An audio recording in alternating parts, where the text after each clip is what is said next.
Assalamualaikum warahmatullahi wabarakatuh. Berjumpa lagi dalam pembelajaran kita tentang kecerdasan buatan. Dan pada kesempatan hari ini, kita akan belajar topik pembahasan tentang yang pertama, jenis-jenis dari lingkungan itu sendiri.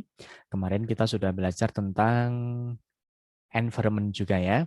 Selain itu kita juga akan mengenal beberapa jenis dari suatu agen cerdas yang ada pada suatu kecerdasan buatan. Oke. Nah, pada yang pertama kita akan belajar tentang jenis-jenis lingkungan yang ada. Nah, ketika kita berbicara tentang jenis lingkungan, itu dapat ditinjau dari beberapa aspek lingkungan. Yang pertama, itu ketika lingkungan itu sepenuhnya teramati versus sebagian teramati. Artinya, lingkungan sepenuhnya teramati itu ketika sensor mampu mendeteksi semua aspek yang relevan di setiap titik waktu yang ada.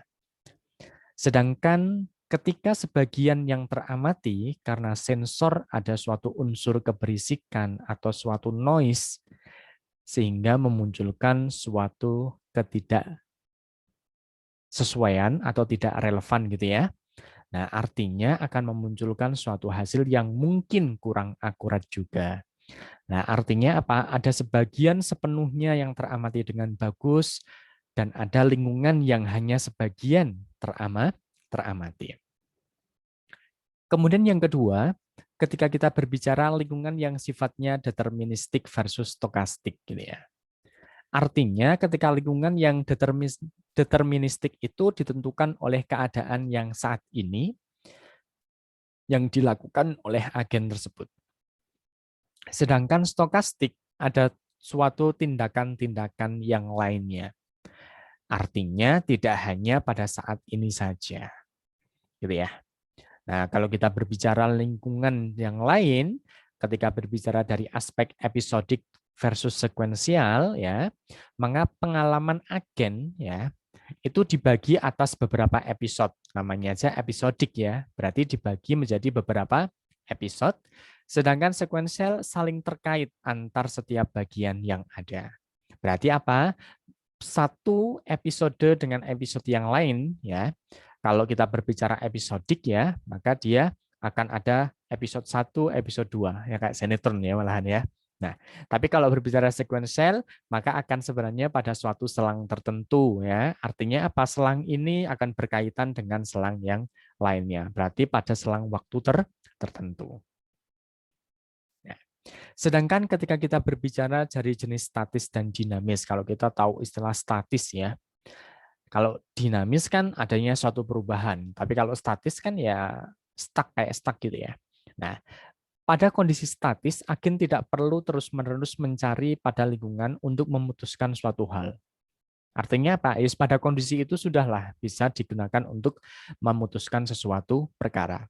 Sedangkan kondisi lingkungan yang dinamis itu apa? Agen akan terus mengupdate ya terhadap lingkungan yang baru sehingga apa akan memengaruhi suatu keadaan dalam mengambil suatu keputusan yang ada.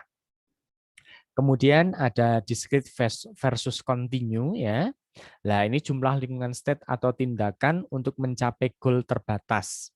Sedangkan untuk yang continue itu tak terbatas atau tak terhingga. Kita tahu ya, kalau discrete itu kan biasanya pada potongan titik-titik tertentu saja. Tapi kalau kita berbicara yang continue, itu akan pada waktu yang selangnya selalu ada. Setiap titik itu ada. Nah, jenis lingkungan ini sangat menentukan dalam melakukan desain terhadap agen cerdas yang akan kita rancang. Nah, itulah beberapa jenis lingkungan ya. Apakah hanya ada 5 ya? Nah, untuk sementara yang saya tahu ya penjabarannya ini dari apa namanya dari bukunya Ray Kurzweil ya itu ada 5. Tapi kalau misalkan teman-teman sendiri mau mengembangkan sendiri mungkin ada update lagi ya enggak masalah. Artinya apa? Karena kita tahu bahwa ilmu kecerdasan buatan itu kan akan selalu berkembang, akan selalu mengikuti bagaimana perkembangan dari suatu teknologi tersebut. Selanjutnya kita akan berbicara tentang jenis-jenis dari agen. Yang pertama, itu agen refleks sederhana. Di mana kalau kita berbicara agen refleks sederhana ini, agen hanya memilih tindakan berdasarkan persepsi saat ini dan mengabaikan sejarah. Artinya apa, masa lalu tidak diperhitungkan. Berarti hanya pada kondisi saat ini saja. Aturan kondisi tindakan itu kondisi yang memicu beberapa tindakan. Menghubungkan persepsi kepada suatu tindakan memiliki terbatas dalam suatu kecerdasan. Ya, kita tahu ya, ini terkenal dengan agen sederhana saja ya, pasti memiliki suatu keterbatasan.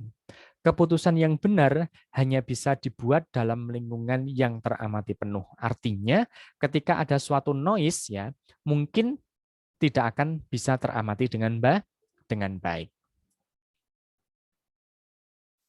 Kemudian yang kedua, ada jenis agen refleks berbasis model. Kalau tadi kan berbasis sederhana ya, artinya refleks sederhana. Kalau ini berbasis model. Agen mempertahankan state internal yang bergantung pada sejarah persepsi, mencerminkan beberapa aspek teramati dari kondisi saat ini. Cara paling efektif untuk menangani pengamatan parsial dengan melacak bagian yang bisa teramati saat ini memerlukan dua pengetahuan, yaitu bagaimana dunia berkembang secara bebas dari agen dan bagaimana tindakan agen untuk memengaruhi dunia tersebut. Nah, ini sudah ada mulai perbaikan. Artinya apa? Ada kemajuan. Kemudian yang ketiga, ada agen berbasis goal ya. Agen memiliki informasi tentang tujuan dan memilihnya sebagai tindakan untuk mencapai tujuan tersebut. Dapat mengetahui keadaan saat ini saja tidak selalu cukup. Artinya apa? Keadaan ini saja tidak cukup untuk memutuskan sesuatu hal yang akan kita ambil suatu keputusan. Berbeda dengan yang refleks sederhana ya. Refleks sederhana kan cukup hari ini saja kan kayak gitu. Nah, di sini selain itu agen membutuhkan informasi tujuan atau goal yang dapat menggambarkan situasi yang akan diharapkan. Nah, ini sudah mulai bertujuan sama mengharapkan satwa sama goal tersebut. Sedangkan jenis-jenis yang keempat itu ada agen berbasis utilitas, agen menyatakan atau menetapkan pengukuran kuantitatif terhadap lingkungan yang ada, pemilihan tindakan yang rankingnya paling tinggi atau paling dekat dengan tujuan itu yang akan dipilih.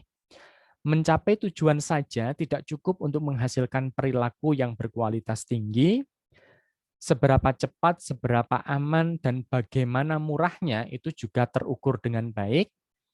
Fungsi utilitas di sini memetakan state kebilangan real untuk suatu ukuran kinerja. Nah, ini sudah lebih baik lagi. Sedangkan untuk yang terakhir ada agen berbasis pembelajaran. Nah, ini sebenarnya agen yang paling bagus ya. Karena kita tahu kecerdasan buatan itu berdasarkan dari basic knowledge yang ada. Nah, agen belajar dari pengalaman dan dapat beradaptasi untuk meningkatkan kinerjanya. Ini luar biasa. Karena apa? Dia belajar dari pengalaman-pengalaman sebelumnya, tapi mampu beradaptasi terhadap keadaan yang akan datang. Selain itu, elemen learning bertanggung jawab untuk membuat suatu perbaikan. Elemen kinerja bertanggung jawab untuk memilih tindakan eksternal. Suatu kritik memberikan umpan balik tentang bagaimana tindakan yang telah dilakukan oleh suatu agen cerdas tersebut. Nah, harapannya ketika kita membentuk suatu agen di sini, harapannya yang agen berbasis pembelajaran ini yang bisa dilakukan. Karena apa?